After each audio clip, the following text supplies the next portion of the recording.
बिस्मिल्लाहिर्रहमानिर्रहीम। स्टूडेंट्स, आज इंशाअल्लाह हम लोग फिजिक्स बुक 1 के यूनिट नंबर 7 के एक्सरसाइज में जो एमसीक्यूज हैं आज उसको डिस्कस करने की कोशिश करेंगे, ताकि एक्सरसाइज में मौजूद के जो एमसीक्यूज हैं उसके कॉन्सेप्ट आपके क्लियर हो जाए। यूनिट नंबर 7 का जो टाइटल है वो है फ्लूइड डायनामिक्स। फ्लूइड डायनामिक्स का यूनिट है। आइए डायरेक्टली हम लोग एमसीक्यूज की तरफ आते हैं। इस यूनिट के जो एमसीक्यूज हैं वो पेज नंबर 158 पर है और पहला एमसीक्यू है, फॉर एन इनकम्प्रेसिबल फ्लूइड, यानी वो फ्लूइड जो कंप्रेस नहीं होती है। Incompressible fluid, the flow rate is, पहला जो एमसीक्यू है उसका ताल्लुक है इनकम्प्रेसिबल फ्लूइड, यानी वो फ्लूइड जो कंप्रेस नहीं होती। तो जब वो पाइप में या किसी भी स्पेस में फ्लो कर रही होती हैं तो उसकी कैरेक्टरिस्टिक्स क्या होती है। पहला ऑप्शन है इक्वल फॉर ऑल सरफेसेस, यानी उसका जो फ्लो होगा वो तमाम सरफेसेस पर एक जैसे होंगे। ये तो आंसर गलत है, क्योंकि जब सरफेसेस तब्दील हो रही होती हैं तो उसकी कैरेक्टरिस्टिक्स बदलती हैं और फ्लो एक जैसा हो ऐसा बिल्कुल जरूरी नहीं है। दूसरा option, constant through the pipe, constant through out the pipe, ये बिल्कुल करेक्ट आंसर है। देखिए, इनकम्प्रेसिबल मतलब डेंसिटी में कोई तब्दीली नहीं, ठीक है। जब उसका फ्लो हो रहा होगा तो थ्रू आउट द पाइप कहीं पर भी उसकी कैरेक्टरिस्टिक्स निकालेंगे ना वो सेम आएगा, क्योंकि वो कंप्रेस नहीं होता। थ्रू आउट द पाइप उसकी वेलोसिटी सेम रहेगी, उसका फ्लो जो होगा वो एक जैसा होगा। तो यही ऑप्शन जो है वो आपका करेक्ट हो गया है, यानी दूसरा ऑप्शन ही आपका करेक्ट है। तो तीसरे और चौथे पे जाने की जरूरत ही नहीं है, ठीक है। फिर भी अगर एमसीक्यूज के आंसर से आपको सेटिस्फेक्शन ना हो या कोई कंफ्यूजन हो तो फर्दर आप मुझसे मैसेज के जरिए डिस्कस कीजिएगा। तो फिलहाल पहला एमसीक्यू जिसका ताल्लुक इनकम्प्रेसिबल फ्लूइड से था, उसके फ्लो के बारे में पूछा था। थ्रू आउट द पाइप उसका फ्लो कांस्टेंट रहेगा, correct. Okay, MCQ number 2, Bernoulli's principal states that, हमने एक टॉपिक पढ़ा था बर्नौलीज प्रिंसिपल, फिर उससे रिलेटेड एक इक्वेशन ड्राइव किया था, उससे रिलेटेड एमसीक्यू है। Bernoulli's principle states that for horizontal flow of a fluid through a tube, the sum of the pressure and energy of motion per unit volume is. इसमें याद है कि जब बर्नौलीज प्रिंसिपल हम लोगों ने डिस्कस किया और फिर बर्नौलीज इक्वेशन निकाली तो हम लोगों ने law of conservation of energy use किया था, है ना। और जब वर्क निकाला था तो उसका ताल्लुक प्रेशर से था और फिर काइनेटिक एनर्जी, पोटेंशियल एनर्जी निकाली थी। हॉरिजॉन्टल फ्लो है तो हाइट में तो कोई तब्दीली नहीं हो रही, तो पोटेंशियल एनर्जी तो होगी नहीं। फिर यानी हमने प्रूफ क्या किया था, P plus half raw V2 square minus V1 square plus, और फिर उसके साथ पोटेंशियल एनर्जी था, अगर आपको कोई याद हो तो, लेकिन यहाँ पोटेंशियल एनर्जी तो है नहीं। और ये सब बराबर था किसके, कांस्टेंट के, याद है कांस्टेंट के।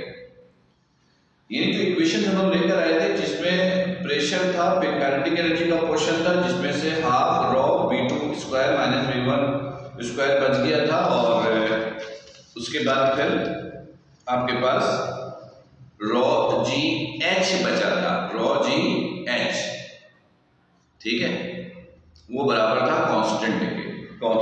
तो करेक्ट ऑप्शन देख लेते हैं इसमें। Bernoulli's principle states that for the horizontal flow of a fluid through the tube, the sum of the pressure and energy of motion per unit volume is increasing with time.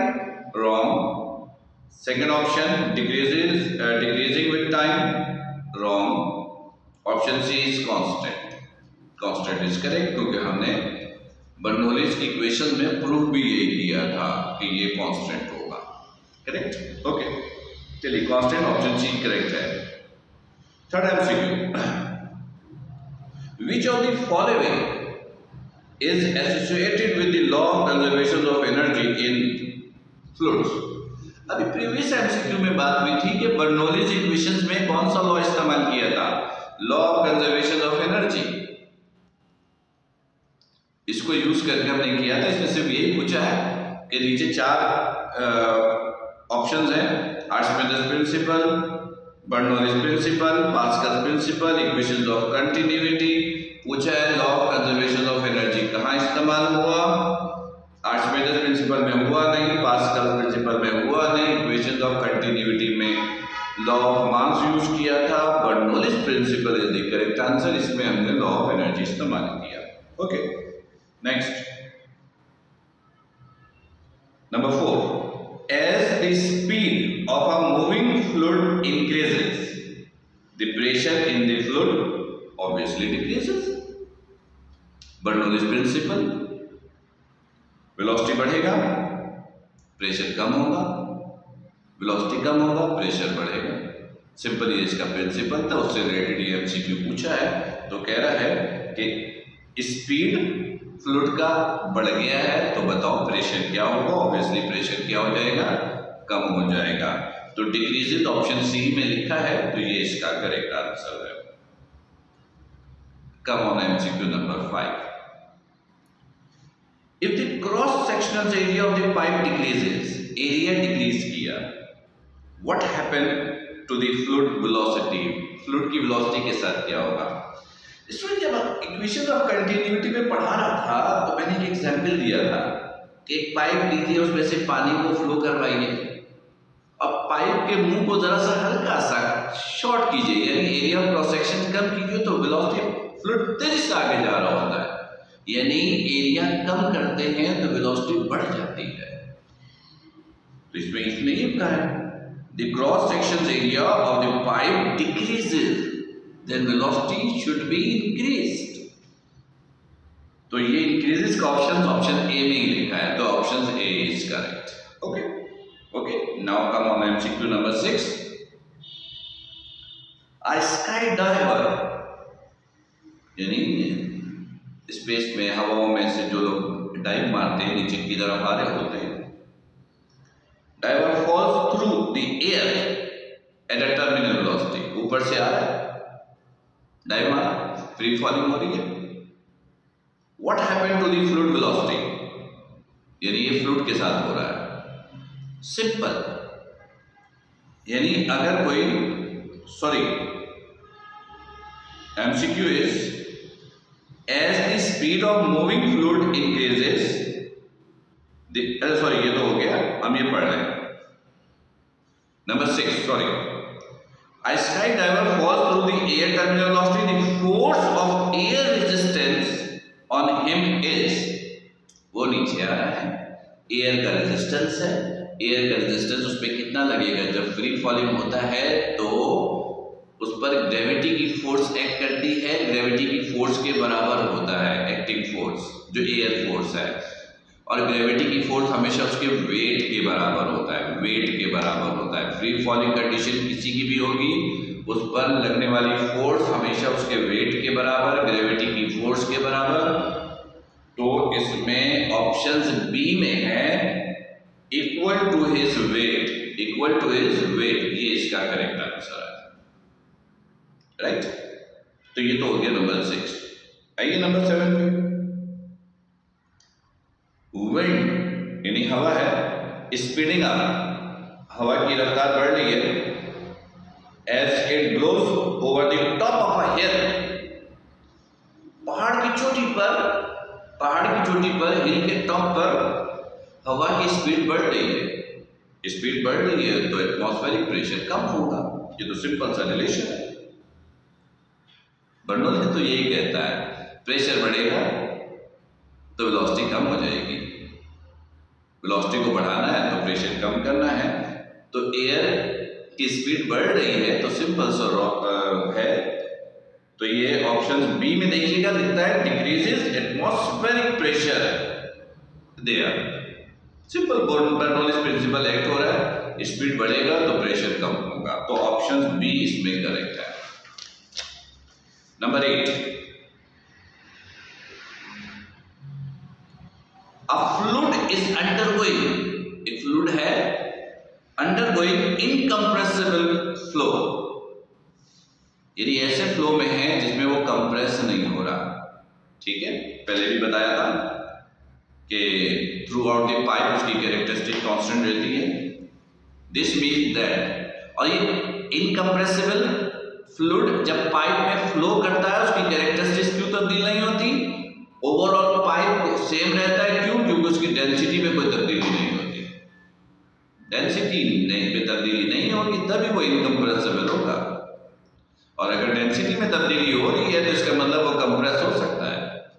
तो देखते हैं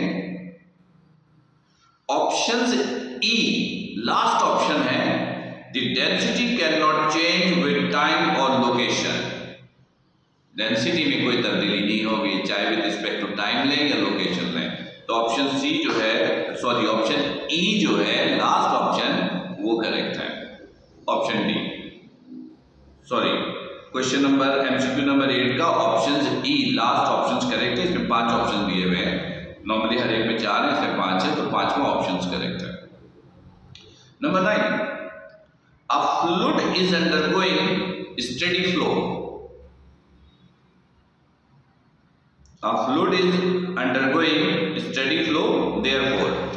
इसमें याद है मैंने फ्लूइड की बहुत सारी टाइप्स बताई थी, स्टेडी फ्लो, स्ट्रीमलाइन फ्लो, उसके बाद टर्बुलेंट हुआ था, ट्रांजिएंट फ्लो था, ये सारी चीजें। तो स्टेडी फ्लो के बारे में पूछा, स्टेडी फ्लो में क्या होता है? वेलोसिटी में कोई तब्दीली नहीं होती है। वेलोसिटी किसी भी पॉइंट पे निकालेंगे तो वो सेम रहेगा। तो देखते हैं ऑप्शन सी, तीसरा option, option C is correct, जिसमें लिखता है the velocity at any given point does not vary with time. Velocity change नहीं होती स्टेडी फ्लो में, right? Okay, number 10, last MCQ, the equations of continuity. याद है ना, इक्वेशंस ऑफ कंटिन्यूटी में लॉ ऑफ मास यूज किया था, उसमें भी एक इक्वेशन निकाली थी, AV is equal to constant, फिर एक निकाला delta V over T is equal to constant rate of change in volume for the fluid flow is constant. The equation of continuity for fluid flow can be derived from the conservation of, वो तो simple mass, law of mass से ही हमने derivation का सिलसिला शुरू किया था। तो ये ऑप्शन बी में है, B option mass is the correct statement. Clear? तो स्टूडेंट मेरा ख्याल है कि ये एमसीक्यूज थे एक्सरसाइज के जो आज हमने डिस्कस किया, unit number 7 fluid dynamics for first year physics as according to new syllabus, right? मेरा ख्याल है कि कॉन्सेप्ट क्लियर हो गया होगा। फिर भी कोई कंफ्यूजन हो तो व्हाट्सएप के जरिए मुझसे डिस्कस कीजिएगा। तब तक अपना बड़ा ख्याल रखिएगा। अस्सलाम वालेकुम।